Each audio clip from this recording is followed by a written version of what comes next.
Hello, my name is Duncan Minty and I'm a chartered insurance practitioner and I'm also an advisor to insurance firms on business ethics. Over the next 30 minutes, I'll be exploring the Code of Ethics of the Chartered Insurance Institute. You'll learn 4 things from this video. Number 1, something about the role that ethics plays in the insurance market. Number 2, 5 key points about each of the core duties in the Code of Ethics.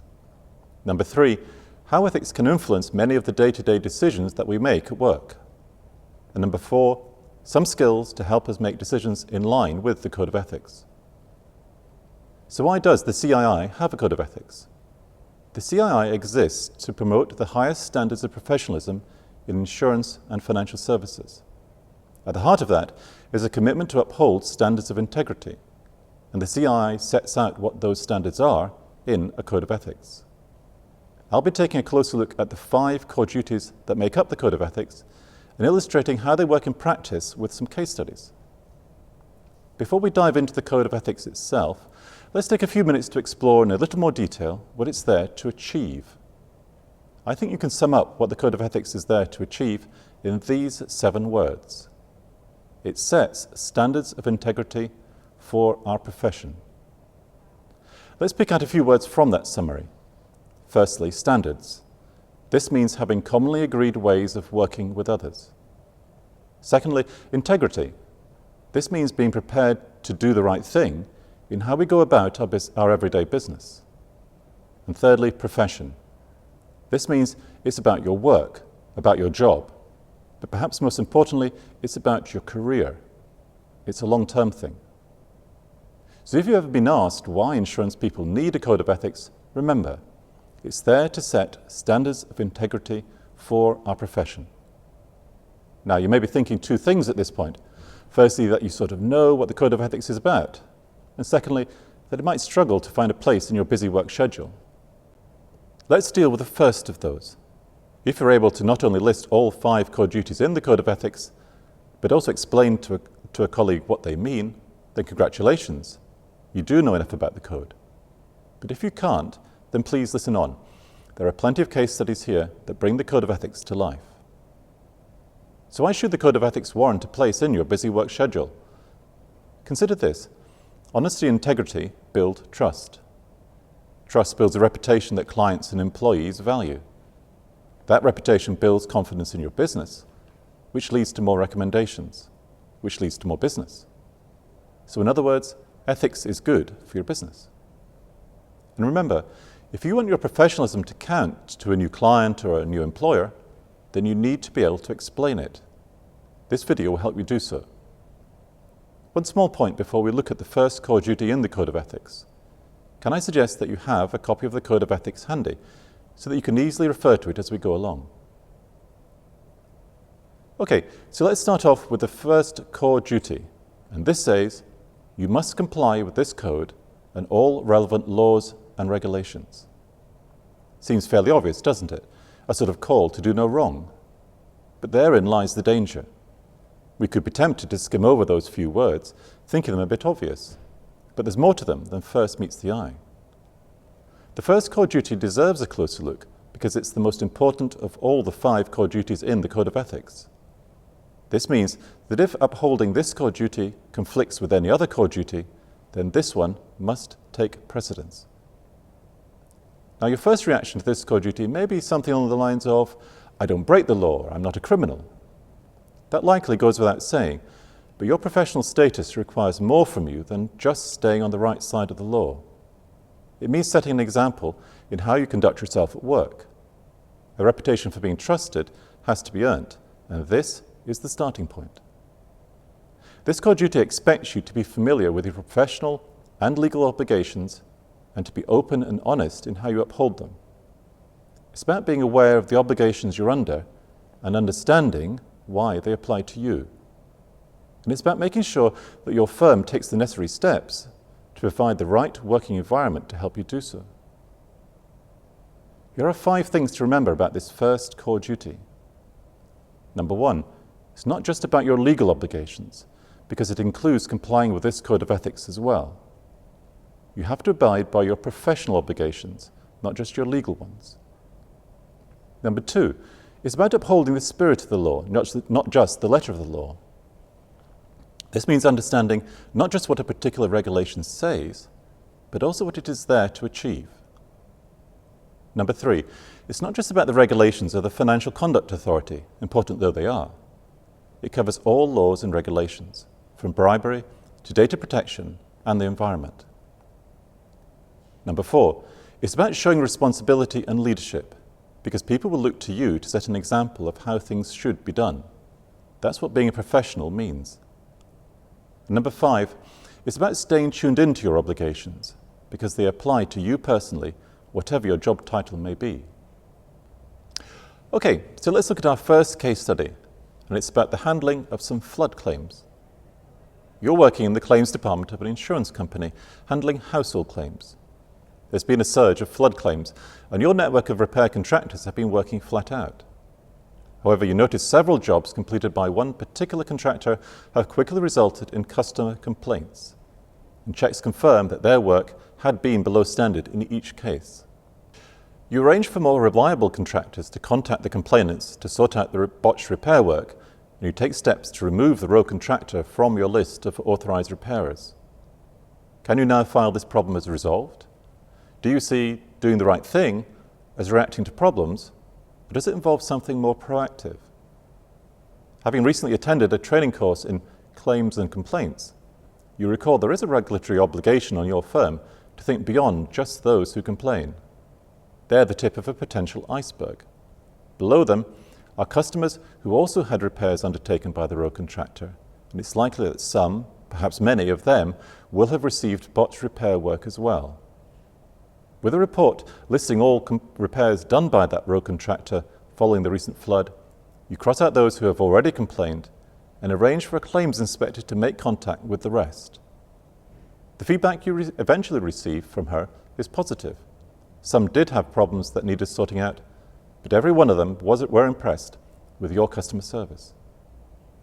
So having listened to that case study, what stays most in your mind about it? Is it delivering good customer service? Or is it the dry and remote obligations of regulations and the law? I suspect it's customer service. So next time you read the first core duty of the Code of Ethics, remember to look beyond its headline message of code, law, and regulation, and think about what it means to your clients, your colleagues at work, and your profession as a whole. Understand what these laws and regulations require of you, but also remember what they help you to achieve. Let's move on to core duty number 2. This says that you must act with the highest ethical standards and integrity. So what does this rather grand statement mean? The answer is well summed up in one of the key questions associated with this core duty. Do people trust me? So, do people trust you? Yes, of course, is the answer I'm sure you're all giving. So let's rephrase the question slightly. Do you think people trust you more now than they did this time last year? One way to check your answer is to look at each of the 10 points emphasized in this core duty and ask yourself, can you put a tick for improvement against each of them? This illustrates an important thing about this core duty, that high ethical standards don't just happen. They need attention. So as an insurance professional, you need to ask yourself if you're being honest and trustworthy with a particular client. You need to ask yourself if a particular colleague sees you as reliable and respectful. None of us are perfect, so these are questions we need to ask ourselves more than just once. If you're ever unsure about how a client or a colleague might view something you've done, then turn to a simple test embodied in one of the key questions in this core duty. How comfortable would you feel explaining what you've done to family and friends? Does your answer to that question reflect what this core duty expects from a professional person? So, there are 5 things to remember about this second core duty. Number 1, it's about building trust, and not just in yourself, but in your firm and the industry as a whole. Number 2, it's not just about what you do at work, important though that is. Your behavior outside of work matters too. Number 3, it's about reflecting on what you're doing, to understand how others might judge your actions. Number 4, it's about encouraging ethical behavior in others, because ethics happens when everyone works together. And number 5, It's about being clear and correct about your professional status so that people can link that with your conduct. Let's illustrate all this with a case study called a fine wine. You're a senior claims manager at a mid-sized insurer, attending a charity dinner as the guest of a firm of loss adjusters.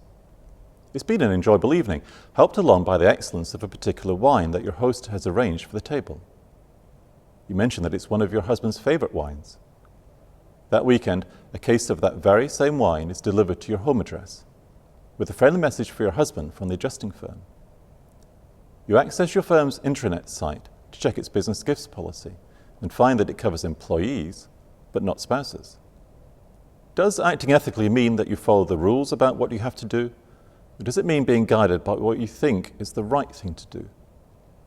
You point out to your husband that the business gifts policy refers to corporate values.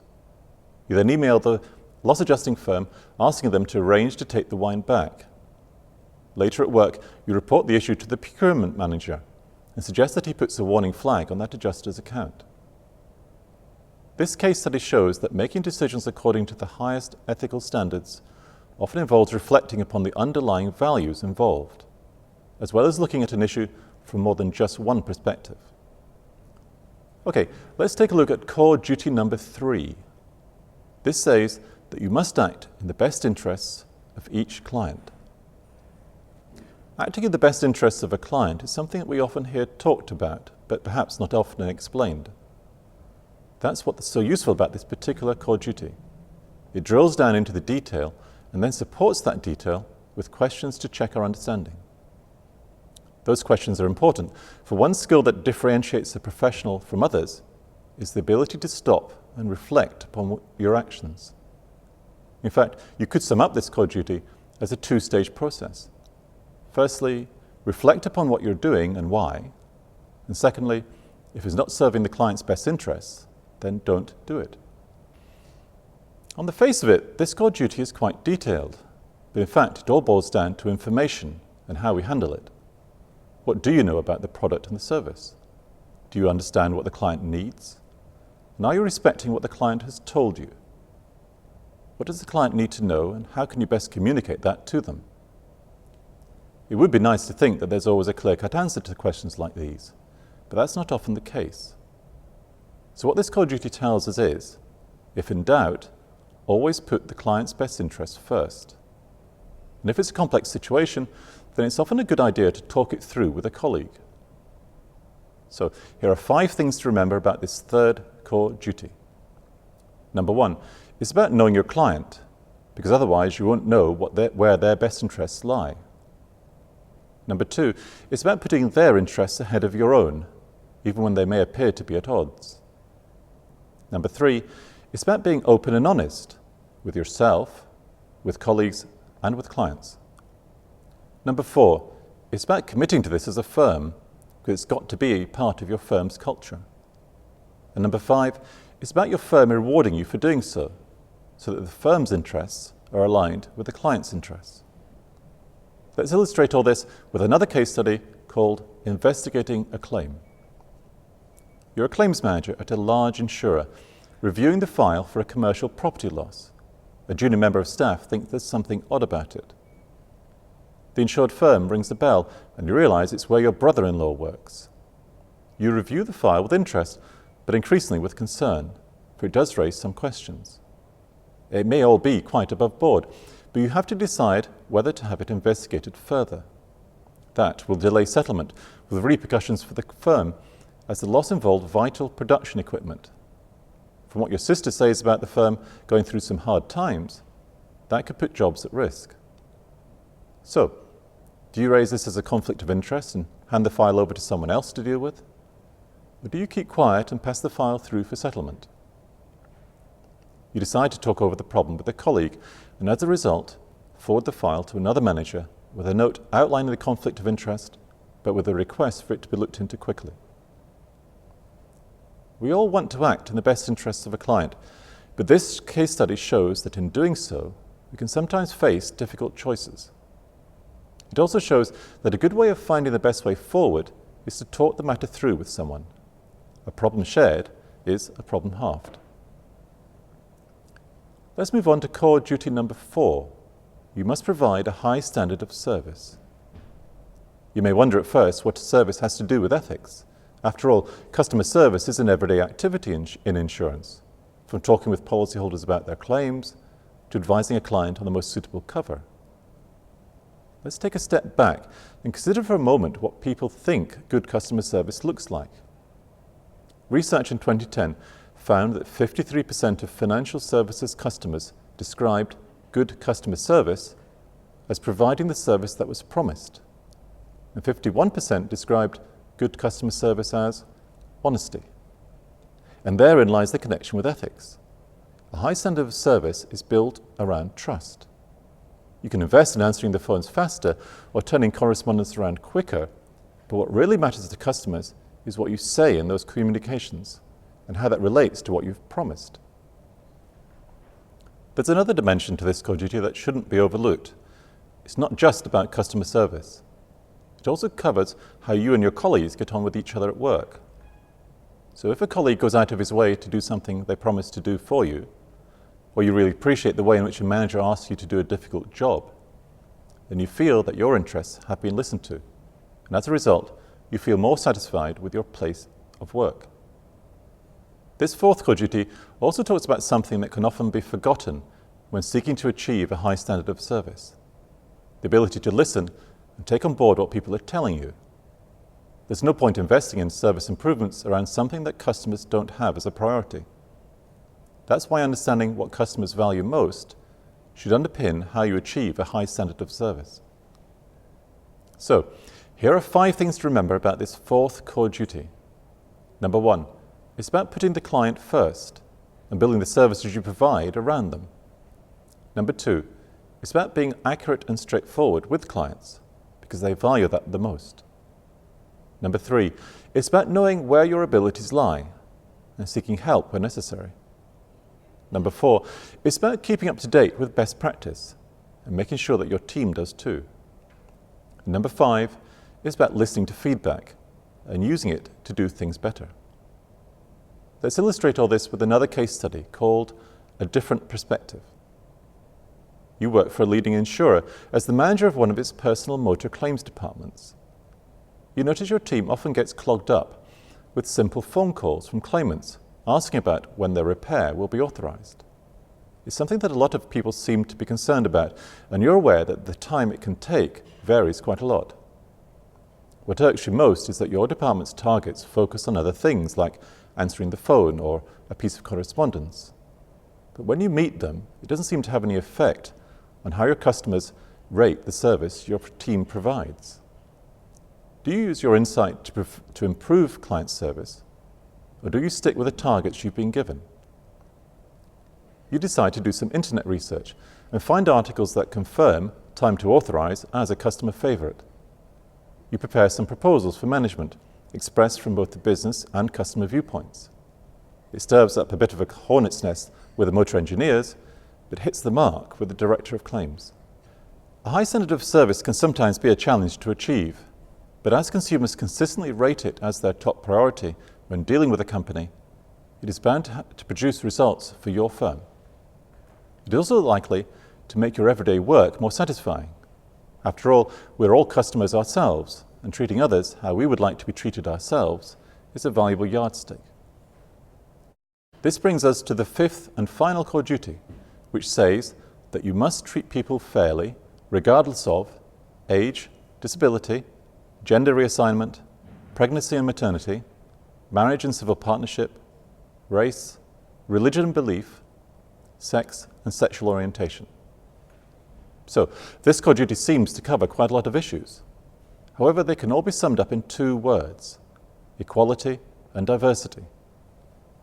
While we are probably all familiar with those 2 terms, it's worth outlining what they mean and how they compare with each other. Equality is about creating a fairer society, where everyone can participate and fulfill their potential. It's about addressing unfair discrimination based on being part of a particular group. For example, women being paid less than men for doing exactly the same job. Diversity is about recognizing that everyone is different in some way. It's about creating a workplace culture that respects and values those differences. For example, recognizing that in working for a worldwide group, you will come across colleagues who are more sensitive to certain things than you are. So one is about making things equal, and the other is about respecting differences. There's a further dimension to this core duty. We may see it as being about the people we work with, but it also encompasses how we insure people, how we settle their claims, and how we engage with agents and suppliers to deliver our products and services. So think not just of the people we meet at work, but all those whose lives you influence through the work you do and how you do it. That's why you need to think about equality and diversity when drafting an insurance policy and when setting your pricing strategy. In fact, it's been a prominent issue in recent years following the ruling in 2011 by the European Court of Justice that insurers could no longer rely on gender as a rating factor. As insurance becomes more of a global industry, our business brings us into contact with enormous diversity of cultures and the different ways of doing business these produce. This core duty reminds us to treat everyone fairly and with respect. Understanding how they are similar and how they are different and why are vital steps to building the understanding and confidence of successful business relationships. So, here are 5 things to remember about this 5th core duty. Number 1, it's about remembering everyone is an individual and deserves to be treated as such. Number 2, it's about treating everyone with equal respect and with equality of opportunity. Number 3 is about putting yourself in someone else's shoes and seeing things from their perspective. Number 4 is about challenging unfair practices, not just ignoring them, hoping they'll go away. And number 5 is about everyone you deal with at work, not just work colleagues. Let's illustrate this with another case study called a lack of support. You work in the personal lines claims department of a large UK insurer, taking telephone calls from claimants inquiring about settlement. You've just finished a call with a difficult claimant. She was unhappy with the settlement being offered, and you spent quite a lot of time explaining it to her. However, she wouldn't accept your explanation and went on to make some racist remarks directed at you personally. You stay calm, but move to close the call in an appropriate manner. Later, you tell your manager about the incident and how the racist remarks have upset you. He listens, but suggests you don't take it seriously and move on instead. So, do you simply accept the remarks as part of the job, or do you insist your firm takes it more seriously? Pondering how your firm would have reacted if you'd made remarks like that at work, you decide to check its equality policy and find that it refers to employees, but not customers. Angry at your manager's attitude, you seek out a meeting with the firm's HR department. Equality and diversity are themes most of us are familiar with, but beware. Don't be lulled into thinking that all that can be done has been done. The insurance sector has come a long way in the past few decades, but the journey is not yet over. We all have a role to play as individuals, employees, and customers in securing lasting equality and diversity across insurance and financial services. Let's wrap up this video by highlighting some of the common themes that bind these 5 core duties together. These themes are worth a closer look because they help members to put the code into practice. Firstly, understand why it matters. It's all very well being able to recall what each core duty says, but it's just as important, if not more so, to understand why the code is asking these things of you. Understanding the why, as well as the what, will help you apply the code more confidently to tricky situations, as well as help you to more clearly explain your profession's ethics to colleagues and customers. Secondly, set an example. You may not have direct responsibility for ethics at your firm, but you're still responsible for showing others how to uphold both the letter and the spirit of the Code of Ethics. So help others to follow your example by setting one yourself. People will notice and start to follow your lead. That is how a culture of doing the right thing becomes ingrained across a firm. Thirdly, think beyond yourself. Ethics always involves more than one person. So when you're weighing up the rights and wrongs of a particular situation, don't just think of how it may affect you. remember to take account of what other people may say or think about the situation and weigh up your options from their perspective. Fourthly, reflect upon what you're doing. If you feel there is an ethical question mark hanging over something you've been asked to do, stop for a moment and take a few minutes to reflect upon it. Ask yourself some of the questions that accompany each of the core duties in the Code of Ethics. If it still seems difficult or awkward, seek out a like-minded person to what you know at work and talk it through with them. And finally, give it regular attention. There may be times when you feel that you may have done something in an unethical way.